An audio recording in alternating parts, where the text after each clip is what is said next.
Luke 15, verse 11. And he said, a certain man had 2 sons, and the younger of them said to his father, Father, give me the portion of good that falleth to me.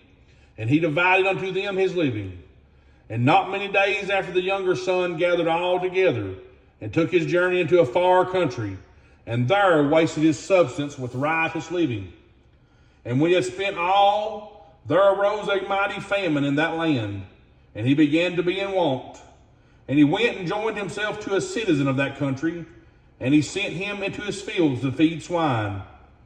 And he would fain have filled his belly with the husk that the swine did eat, and no man gave unto him. And when he came to himself, he said, How many hired servants of my father's have bread enough and to spare, and I perish with hunger?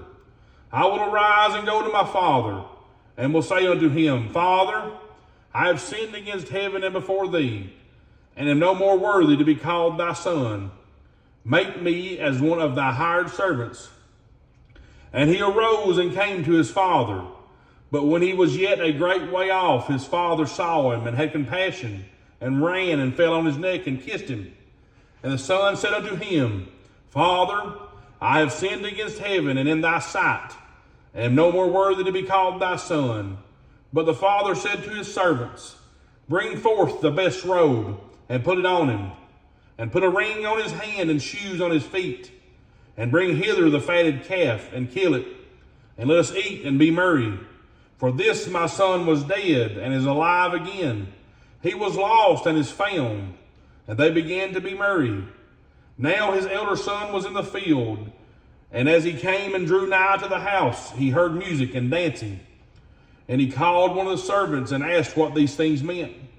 And he said unto him, Thy brother is come, and thy father hath killed the fatted calf, because he hath received him safe and sound. And he was angry, and would not go in. Therefore came his father out, and entreated him. And he answering said to his father, Lo, these many years do I serve thee, neither transgressed I at any time thy commandment.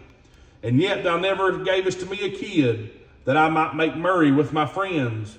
But as soon as this thy son was come, which hath devoured thy living with harlots, thou hast killed for him the fatted calf. And he said to him, Son, thou art ever with me, and all that I have is thine. It was meet that we should make merry and be glad. For this thy brother was dead, and is alive again, and was lost, and is found.